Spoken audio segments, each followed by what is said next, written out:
Nasunog ang unom ka mga classroom sa usa ka karaang school building sa usa ka tunghaan sa General Santos City. Face-to-face class sa maong tunghaan, suspendido. Ang detalye sa report ni Efren Mamak. Dakong kalayo ang milamoy sa pipila ka classroom sa Conel Central Elementary School sa Barangay Conel, General Santos City pasado alas 3 sa hapon adlawng Domingo. Gumikan kay nakasirado ang gate.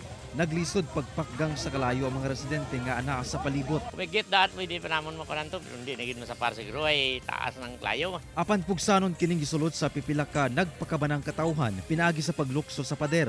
Ang uban kanila makit-an nga ana-ana sa atop sa usa ka room nga nag-aso. Gipang langkat niini ang mga scene sa atop aron masabyagan og tubig gikan sa mga balde nga gipang tunol sa mga residente.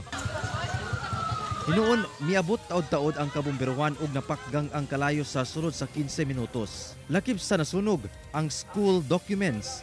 Lakip na ang mga bangko. Sa tala sa BFP Gensan, ana sa unom ka classrooms ang naugdaw sa mong karaan nga school building. Gibana-bana nga nasa 2 million pesos ang danyo sa sunog. Hinuon walay naangol sa itabo sanglit walay klase ni adtong tungura. Sa investigasyon sa BFP, nagsugod ang kalayo sa kisame sa room number 3. Sanglit kini ang grabe og nahugno nga bahin sa mong school building. Posibleng problema sa kuryente ang tinubdan sa sunog.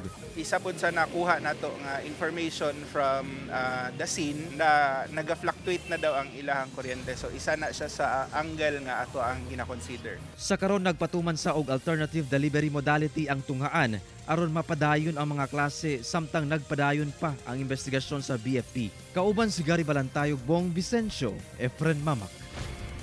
1 Mindanao.